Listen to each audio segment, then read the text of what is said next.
Hi, I'm Lina Villar. I'm the director of the History Museum of East Otter Tail County, and I'm here today in front of an exhibit about the town of Vergas in celebration of the upcoming centennial in 2003. On February 21st, in 1905, the village of Altoona was incorporated. But the following year, in a special election, the name was changed to Vergas. And the reason it was called Vergas was it came from the V series of Soo Line sleeping cars that traveled between Minneapolis and Winnipeg. The other three, by the way, were Viking, Venlo, and Venus. The first census in 1906 showed 144 people living in the village, and by 1906 the population had grown to 275, and the village contained a German Lutheran church, a bank, a hotel, a creamery, a planing mill, a feed mill, and a grain elevator. By 1976, Vergas had 282 people and 41 business firms. Vergas was the site of much lumbering in the early days. Wilcox Lumber Company was built in 1904 on the site later occupied by Hanson's Plumbing. Here's a photo of the interior of a dry goods store on Main Street where the hardware is still located. Pictured in the photo are Oscar Elke and Henry Hanson. Ivor Lee built the first planing mill in Vergas and provided much of the necessary materials for the construction of the early homes. He also operated a threshing machine which served many of the first farmers.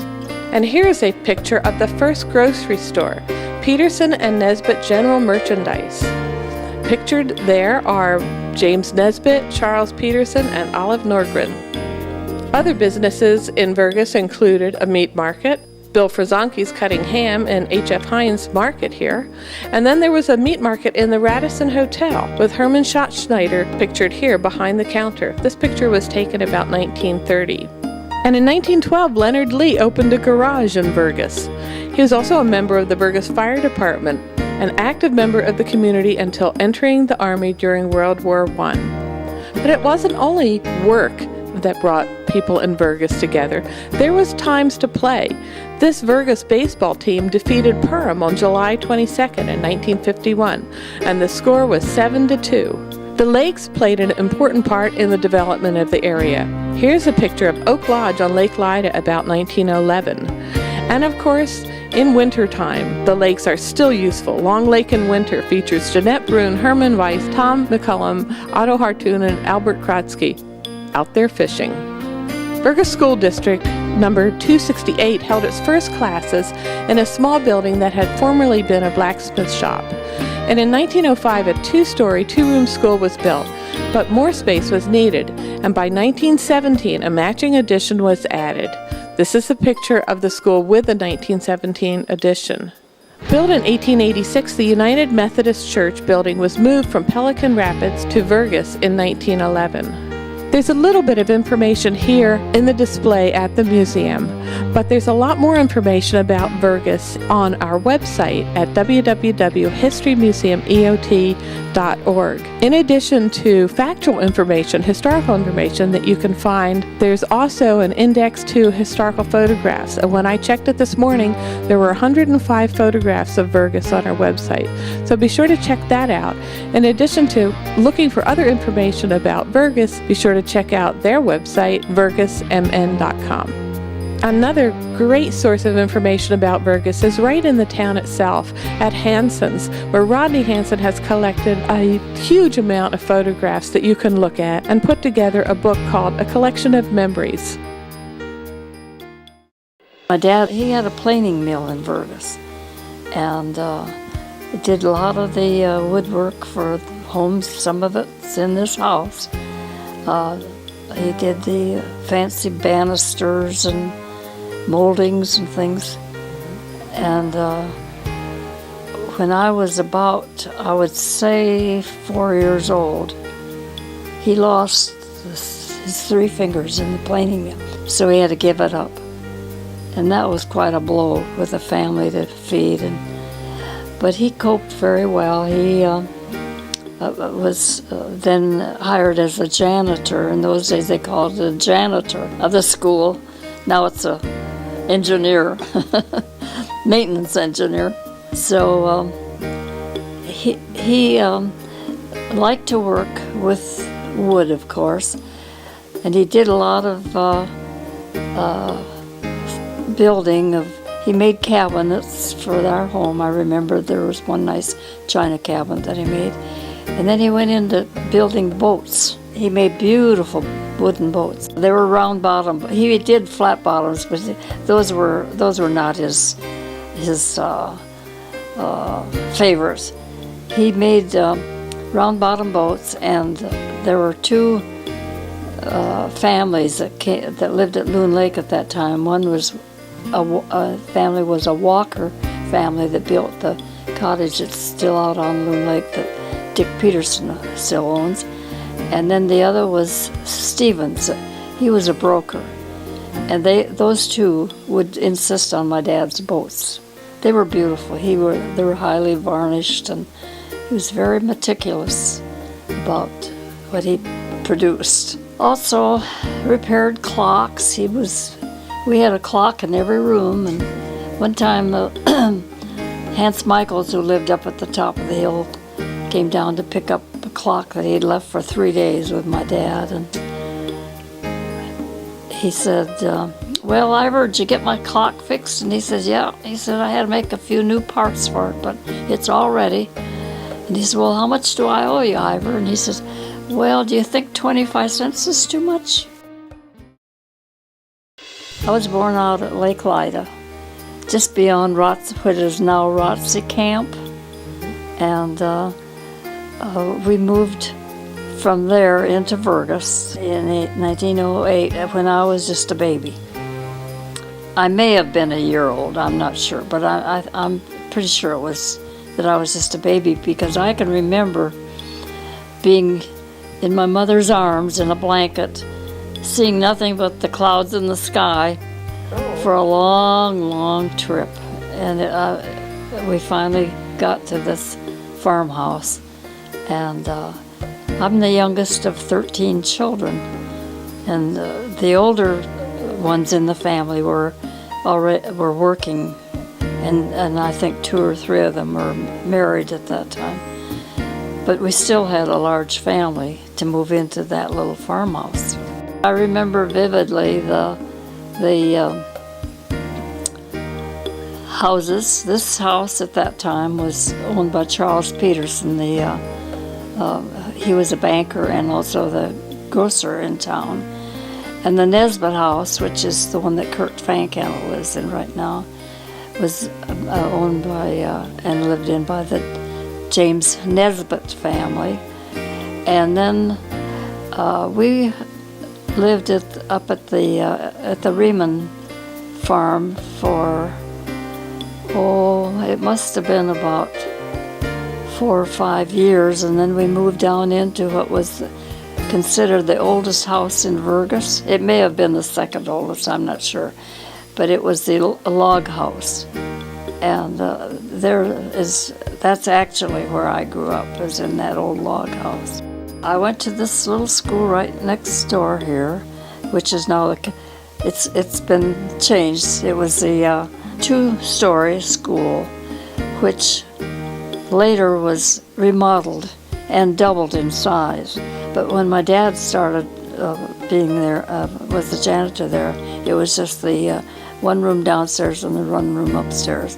I remember it very, very well. I think my first teacher was, I think her name was Cora Antonson. And there were, I think, 4 or 5, 6 grades. 6 grades downstairs, and the 7th and 8th were upstairs. They were the big kids. I can remember way back to the wonderful 4th of July picnics. Everybody would bring in their picnic dinner or lunches, and at that time around this house and beyond was all woods, and they'd park up in there, and the men would have their beer kegs up in the tree trunk, or where the limb comes out, where it was easy to tap the keg and get their beer. And then there was a platform. I remember that very well. A big platform that was built, and I think it was just a temporary one, where they danced. And then all the politicians would come to town and give their speeches, hand out little tiny flags to the kids. And that was always exciting. And the people would linger until almost dark. Nobody wanted to go home. Sure. But there were a lot of country people who came in. We came in, our families and friends from Lake Lyda used to come in to those picnics too. And then I remember when there was the armistice after World War I that 2 or 3 of the girls in town and I rang the bell of the church up here for most of the day. We'd take turns. We'd get very tired, but we'd take turns and kept that bell ringing all day long because everybody was so excited about the war being over. I remember that we kids would all go down to the train station to watch the train come in at 5 o'clock every evening. A lot of the salesmen came in and stayed at the Radisson Hotel. It was the Radisson at that time. I remember the Lakeland, which was older than that. But that was pretty good to have 2 hotels in Vergas. But it was, I think they did a pretty fair business with the salesmen coming in and staying and then going back in the morning. The train came in the morning and back again at night. It was a stew line. I remember we had kerosene lamps and we were poor, but we didn't know it. And everybody was in the same boat. Everybody helped each other, and it was a very friendly town. There were, of course, the churches were important. The ladies' aids, suppers and things like that. I remember they had a basket social at the Methodist church when the floor in the basement was a dirt floor. And that's where the social was held down there. They had a little kitchen that was built up on sort of a platform to one side, and that had a wood floor. But the basement at that time was just dirt. Now take a look back with a Vergas Centennial moment.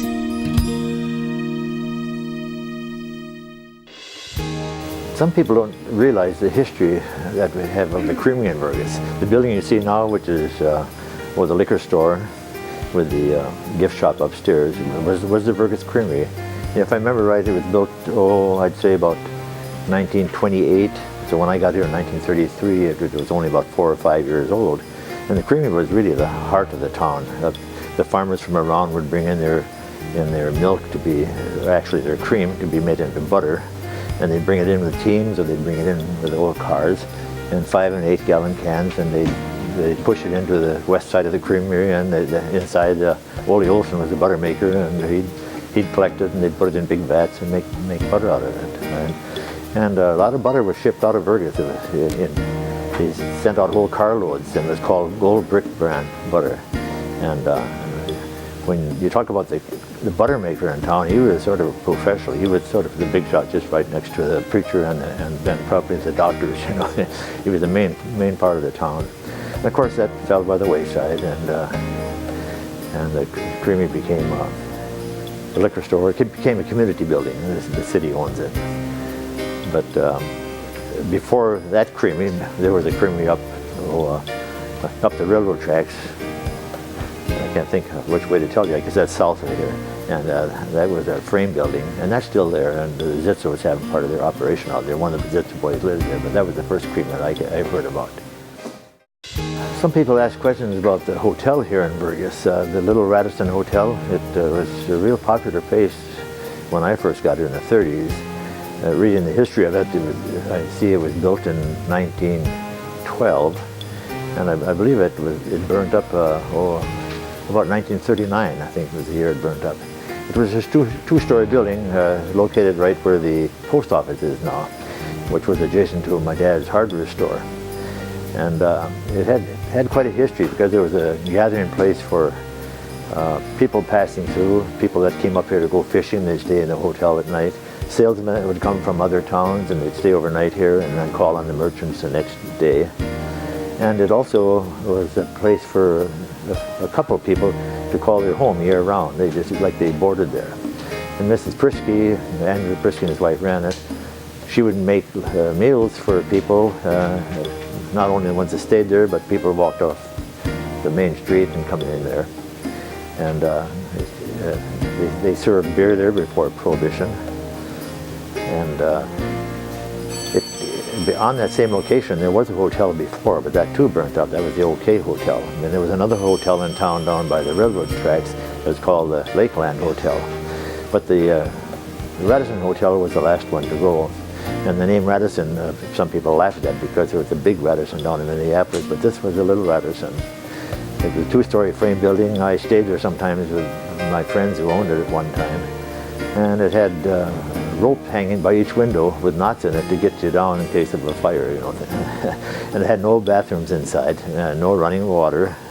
It was, but it still was the popular place in town for many, many people. It was a lively place in the early days. And one other thing I can think of, it had a big porch along the whole front of it, an open porch, and it was quite common for the old-timers to sit there and talk and tell their stories, and they'd probably have a glass of beer. And it wasn't unusual for us kids to just sit there and listen to them. I was asked some of the military memories I have, and probably the one that stands out in my mind the most is the day that Boyd Hine got killed. We were right out of high school into the service, and he was sent overseas in the South Pacific. And Vergas got the news of his death. It happened in the invasion of the Philippine Islands when MacArthur was going back in. And I think it stood out of my mind because he was my age, and I graduated from high school with him.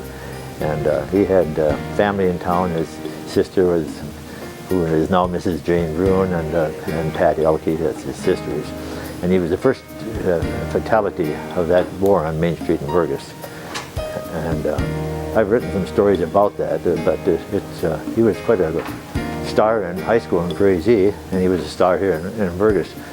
But he, I think it was 21 years old, he was dead. I was asked about what went on in Vergas in the old days, and I guess when I think of the old days, I'm thinking of the 30s.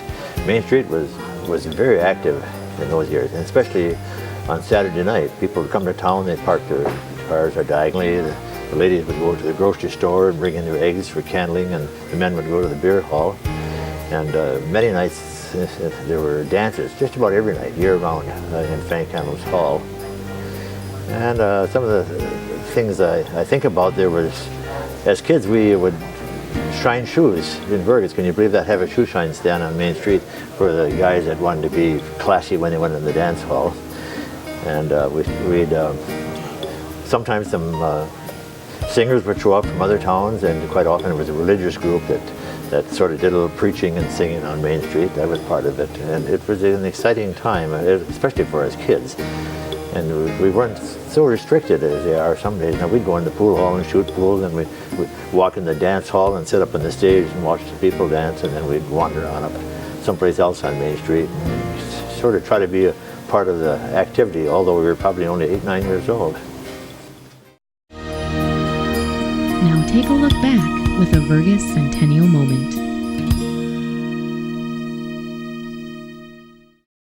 Well, there was a restaurant, but that thing burned down once then while I was on the farm. Yeah, that was on that one empty place. Where is that now? The post office, I think. That was Vergas then. That hardware store came after a while. I know when he moved into Vergas, Hanson.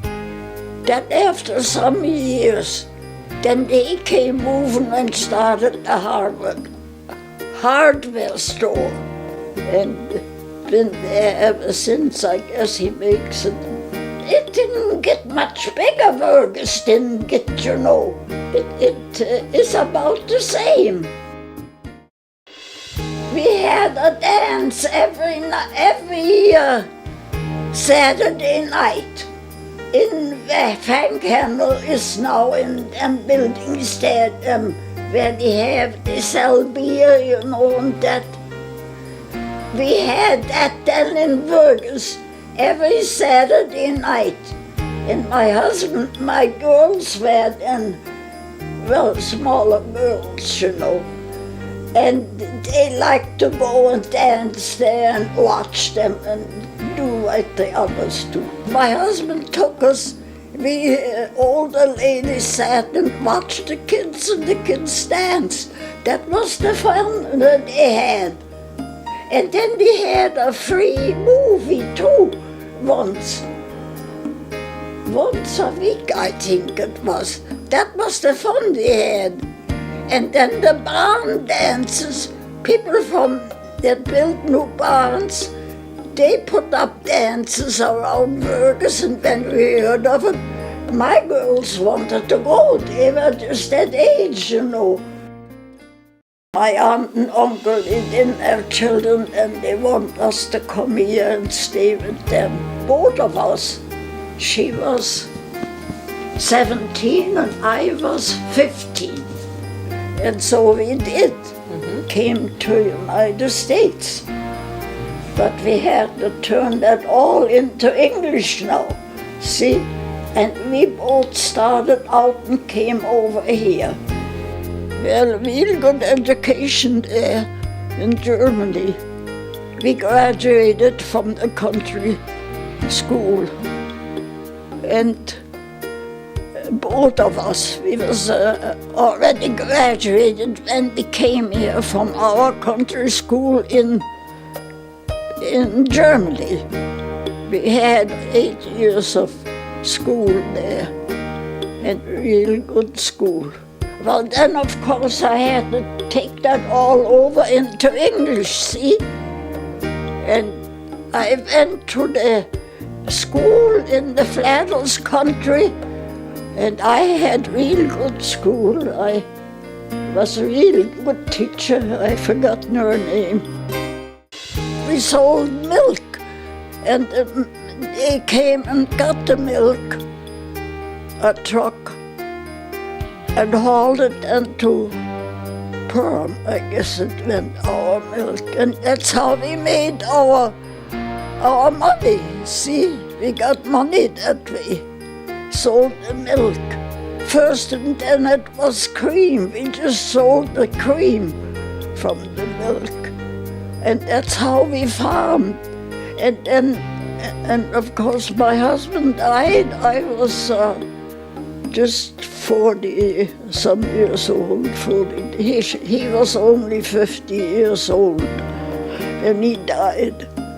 And then I hired a man to do the heavy work on the farm. See, my boy was only 10 years old. He couldn't do no heavy work. And my girls were all the oldest. And they went to school all. And I sent them to have good schooling. First in the country, and they graduated there. And then to Pelican Rapids, to high school. I sent them to get 4 years of high school. Then I sent them to Fargo to take training, business college. You know that one big business college? There, where all my 3 girls went to. I sent them to Fargo. I want them to have good schooling.